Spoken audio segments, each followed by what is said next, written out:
مجھے نوکری نہیں مل رہی تھی۔ جب کسی نے بتایا کہ تم ترکی چلے جاؤ، وہاں پر تمہیں کوئی نہ کوئی کام مل جائے گا۔ میں سعودی عرب سے ترکی آ گیا تھا۔ میرے پاس اور کسی ملک میں جانے کا کوئی راستہ نہیں بچا تھا۔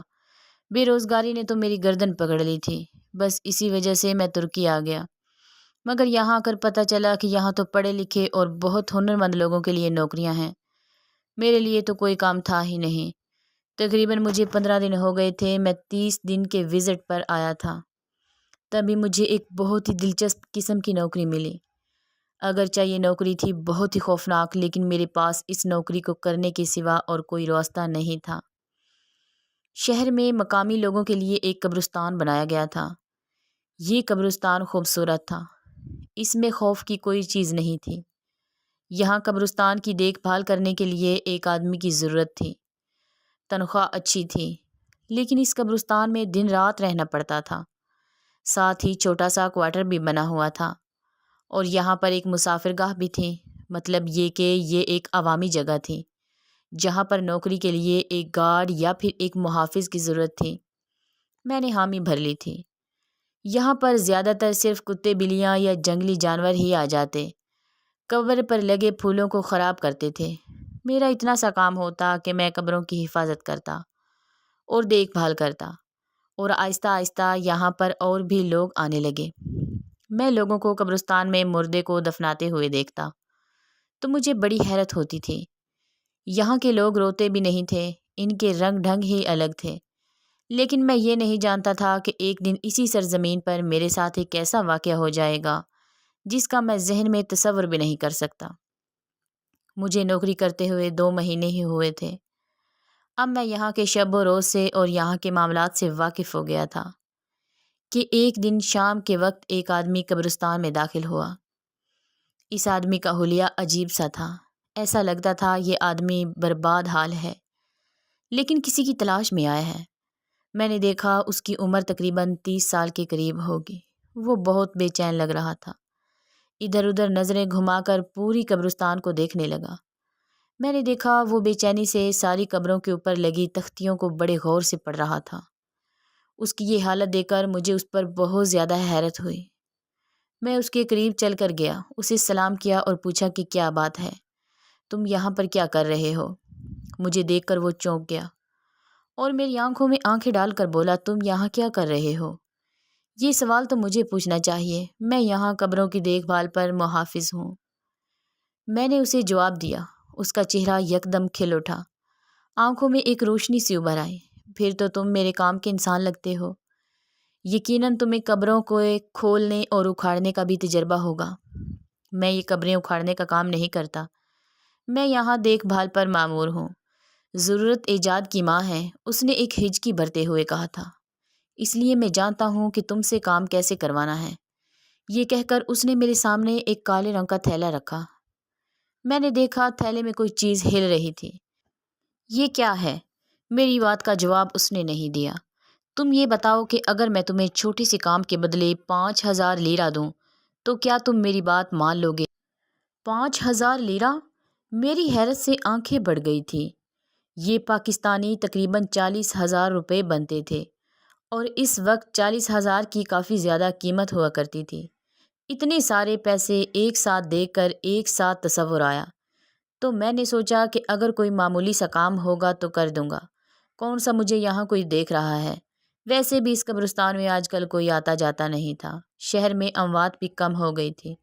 میرے لیے کوئی کام ہوتا نہیں تھا، ویسے تو لوگ آتے، اگر میں ان کی مدد کر دیتا تو کچھ مجھے وہ بھی مدد کر دیا کرتے تھے، مجھے پیسے دے دیتے، لیکن اب ایسا نہیں ہوتا تھا۔ مجھے کسی سے ہمدردی کرنے کا موقع بھی نہیں ملتا، سو میں نے اس آدمی کا کام کرنے کی حامی بھر لی۔ میرے سامنے اس نے وہ کالے رنگ کا تھیلا رکھا اور بولا، اسے غور سے دیکھ لو، یہ کالے رنگ کا تھیلا ہے۔ کل صبح میں آ کر تمہیں یہ تھیلا تھما دوں گا، اور اس کے بعد اس کے ساتھ کیا کرنا ہے وہ ایک پرچی پر لکھ کر دوں گا، لیکن تم وعدہ کرو کہ یہ بات تم خود تک ہی رکھو گے۔ میں نے کہا کہ میرا اس دنیا میں ہے ہی کون؟ کیوں، تم کیا شادی شدہ نہیں ہو؟ میں نے نفی میں سر ہلا دیا۔ میری بات سن کر اس کی باتیں کھل گئی، آنکھوں میں چمک، چہرے پر ایک سوچ سی ابھری۔ کیا تم واقعی میں غیر شادی شدہ ہو؟ ابھی تک تم نے شادی کیوں نہیں کی؟ وہ موضوع بدل کر بولا تھا، شادی نہیں کی اس لیے کہ میرے پاس کچھ روپیہ پیسہ نہیں ہے۔ اگر میں تمہیں شادی کے لیے ایک خوبصورت اور حسین ترین لڑکی لا کر دے دوں تو کیا تم اس سے نکاح کر لو گے؟ اس آدمی کی یہ بات سن کر میں حیران ہو گیا۔ میرے پاس تو ابھی کچھ بھی نہیں ہے، میرے پاس حق مہر کی رقم بھی نہیں ہے، میں کیسے شادی کر سکتا ہوں؟ وہ بھی ایک جوان خوبصورت لڑکی سے۔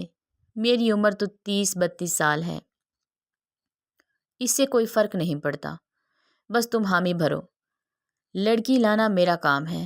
میں نے حامی بھر دی تھی کیونکہ میں بہت بے یقینی کے عالم میں ہاں کر دی۔ سچ ہے ایسا کوئی شاید ہی کوئی ایسا مرد ہوگا جسے اس عمر میں ایک عورت کی ضرورت نہ ہو۔ میں نے اسے بے یقینی میں ہاں کی تھی۔ مجھے تو وہ آدمی سرے سے ہی پاگل لگ رہا تھا۔ اس کی کسی بات کا میں یقین کیسے کرتا جبکہ اس نے پہلے بھی ایک عجیب سی بات کہی تھی۔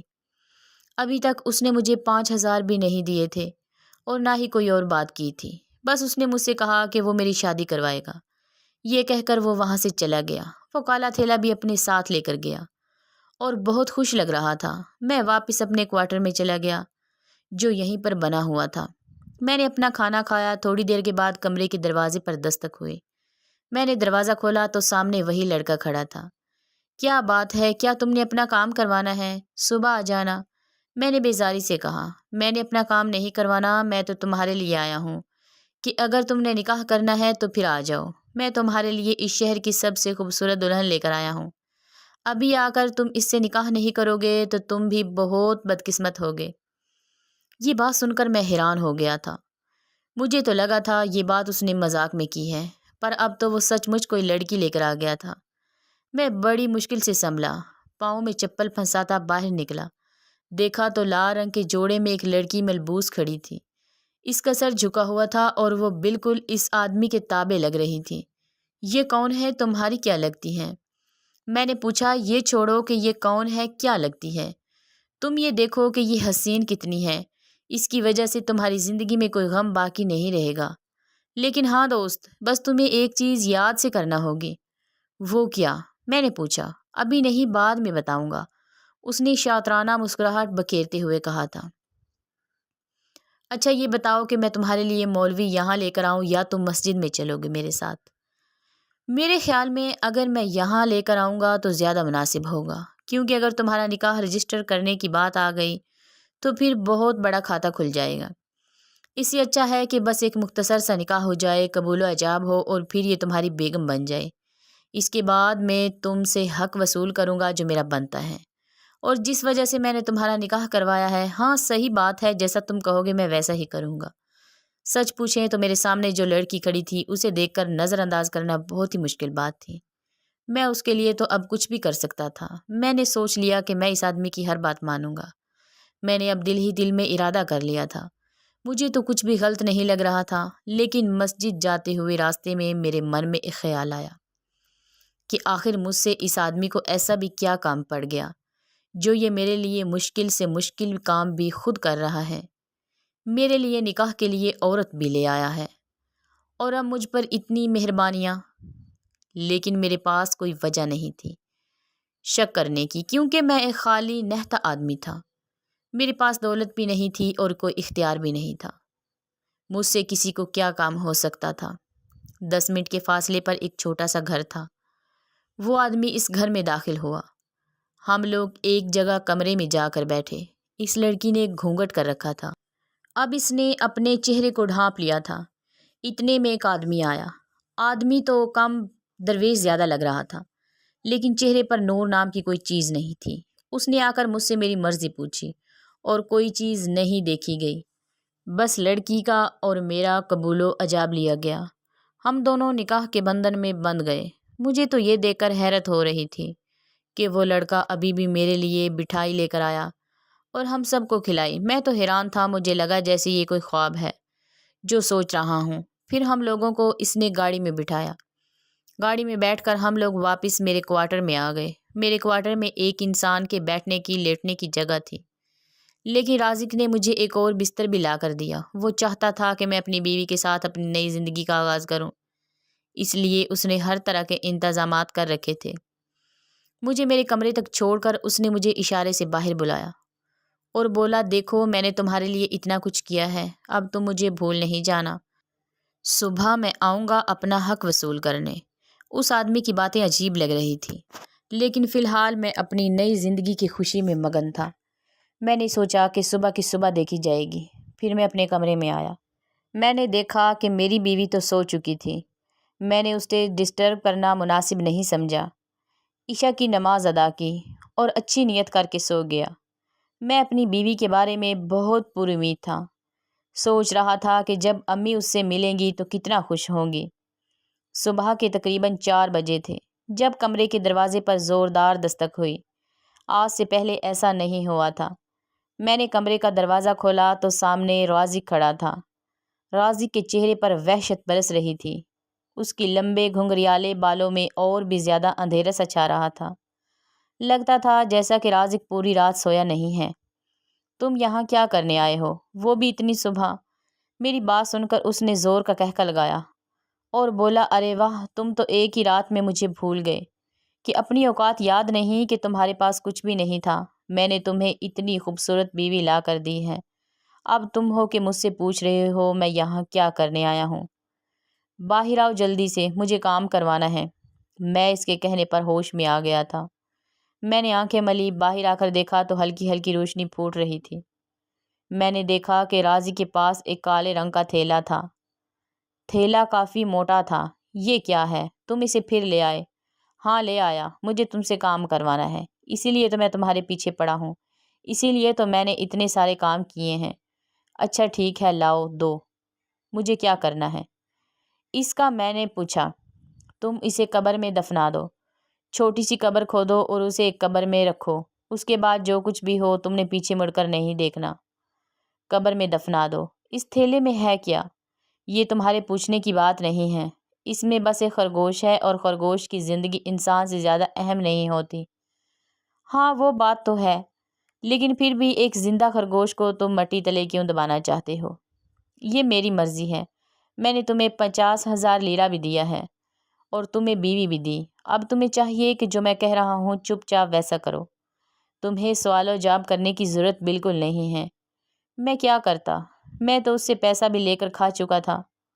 کہا کہ چلو ٹھیک ہے میں اسے دبا دیتا ہوں، لیکن اگر گناہ ہوا تو وہ تمہارے سر ہوگا۔ ہاں ہاں جو بھی ہوگا وہ میں ہی دیکھ لوں گا، بس تم اسے جلدی سے دفنا دو۔ یہ بات سن کر میں تو چپ ہو گیا، لیکن اس کی باتوں سے لگ رہا تھا کہ وہ کافی زیادہ پریشان ہے۔ اس کے چہرے پر اب پسینہ پھوٹ رہا تھا۔ میں نے ایک چھوٹی سی قبر کھودی۔ میں نے دیکھا اب تھیلے میں حرکت ہو رہی تھی۔ تھیلے میں ہلچل دیکھ کر مجھے شک بھی ہوا کہ پتہ نہیں اس میں کیا چیز ہے جو یہ مجھے قبر میں دفنانے کو کہہ رہا ہے، لیکن مجبوری تھی، میں نے ایسا ہی کیا۔ میں نے تھیلے کو قبر میں رکھا اور اوپر سے مٹی ڈال دی تھی۔ اب وہ بالکل ایک مکمل قبر بن گئی تھی۔ ہاں لو میں نے کر دیا کام، اب جاؤ یہاں سے، تمہیں یہاں رکنے کی ضرورت نہیں ہے، رازق نے مجھ سے کہا اور پھر خود وہیں پر بیٹھ گیا۔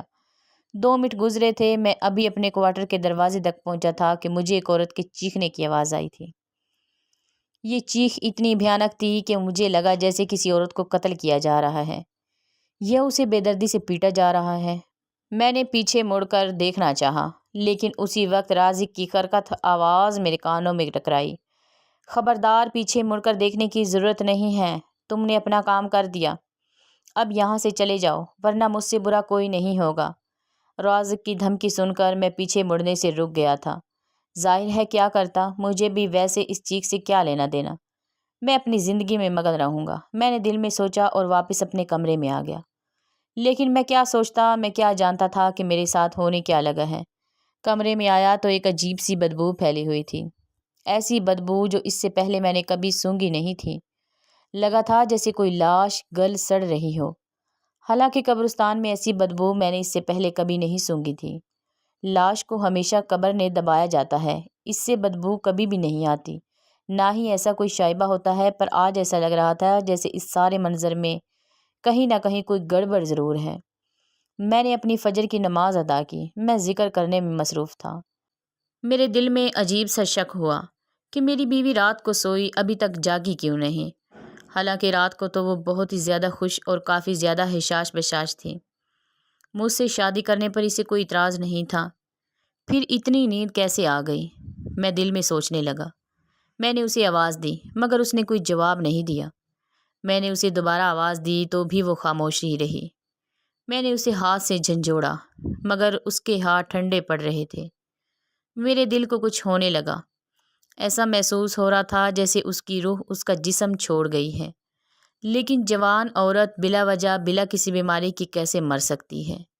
میں نے حوصلہ کیا اور اس کی نبض چیک کی تو اس کی نبض ہلکی ہلکی چل رہی تھی۔ میں نے اسے اٹھایا اور باہر لے کر آیا۔ صبح کا وقت تھا، کوئی گاڑی وغیرہ بھی نہیں مل رہی تھی۔ میں نے ایمبولینس کو کال کی۔ تقریباً 10 منٹ کے اندر اندر ایمبولینس میرے گھر کے دروازے کے باہر موجود تھی۔ وہاں کی ایمبولینس فری ہوتی ہے، پیسے نہیں لیتی۔ میں نے اس لڑکی جس کا نام حنین تھا اسے گاڑی میں ڈالا اور قریبی ہسپتال لے گیا۔ ہسپتال لے جا کر پتہ چلا کہ حنین کی طبیعت بہت خراب ہے۔ اس کے دل کی دھڑکن بہت کمزور ہو گئی تھی اور اس کے جسم میں بالکل بھی جان نہیں رہی تھی۔ اگر میں تھوڑا اور لیٹ کر دیتا تو حنین کی جان بھی جا سکتی تھی۔ میں حیران ہو گیا کہ حنین کوئی موت کی مریضہ تھی جو اس آدمی نے میرے ماتھے لگا دی۔ لیکن ایسا کیسے ہو سکتا ہے؟ وہ تو بہت خوبصورت اور صحت مند نظر آتے تھے۔ مجھے ڈاکٹرز نے بتایا کہ حنین پر خوف کا دورہ پڑا ہے۔ اسے بہت زیادہ ڈر لگنے کی وجہ سے اس کی یہ حالت ہوئی ہے اور وہ بے ہوش بھی ہوئی۔ اسے چھوٹا سا ہارٹ اٹیک بھی آیا ہے۔ خدا کا شکر کریں کہ زیادہ کوئی مسئلہ نہیں بنا، ورنہ اگر دماغ کا کوئی حصہ تباہ ہو جاتا تو پھر ساری زندگی انسان میں نقص رہتا ہے۔ میں چپ ہو گیا تھا۔ میرے ذہن میں تو کوئی تصویر نہیں ابھر رہی تھی کیونکہ حنین مجھے تھوڑی دیر پہلے ہی تو ملی تھی۔ رات کو میرا اس کے ساتھ نکاح ہوا تھا۔ میں اسے زیادہ جانتا بھی نہیں تھا۔ ڈاکٹرز نے مجھ سے زیادہ معلومات نہیں لی۔ انہیں بھی پتہ تھا کہ میں غیر ملکی ہوں اور اس لڑکی کے بارے میں زیادہ نہیں جانتا۔ وہ میری بیوی بن کر وہاں نہیں گئی تھی کیونکہ ہمارا نکاح رجسٹر نہیں ہوا تھا۔ میں حنین کے ہوش میں آنے کا انتظار کرنے لگ گیا مگر اس میں ہوش میں آتے آتے 8 گھنٹے گزر گئے تھے۔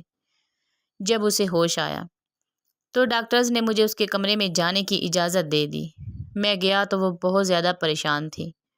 آنکھوں میں آنسو تھے اور عجیب سا خوف چہرے پر چھایا ہوا تھا۔ تم کون ہو؟ میں سب جانتی ہوں لیکن میں کون ہوں یہ تم نہیں جانتے۔ حنین یہ کہہ کر پھر سے رونے لگی۔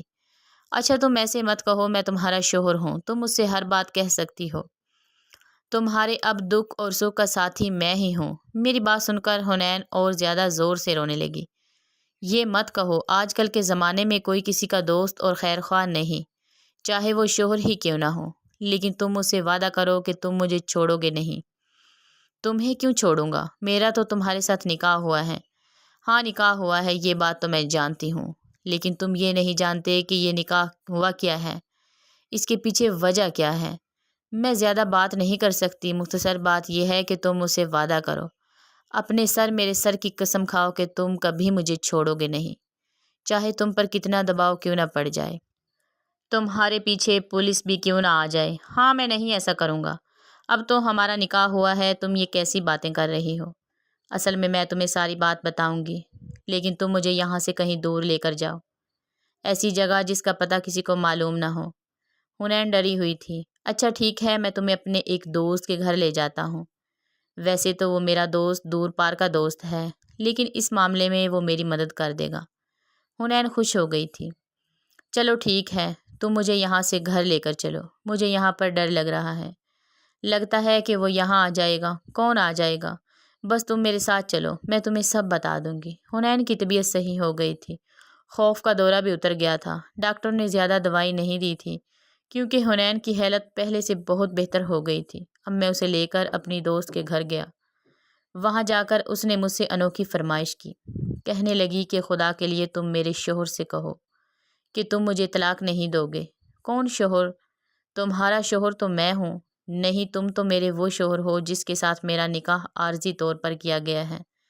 میرا شوہر نشہ کرتا ہے، وہ بہت بڑا کاروباری آدمی ہے۔ اس نے مجھے غصے میں طلاق دے دی تھی۔ اس کے بعد وہ میرے ساتھ تو رہ نہیں سکتا تھا کیونکہ طلاق اس نے کافی لوگوں کے سامنے دی تھی۔ وہ کسی اور پر اس معاملے میں بھروسہ نہیں کر سکتا تھا، اس لیے اس نے عارضی طور پر میرا نکاح تم سے کروایا تاکہ ہم دوبارہ سے ایک ہو سکیں۔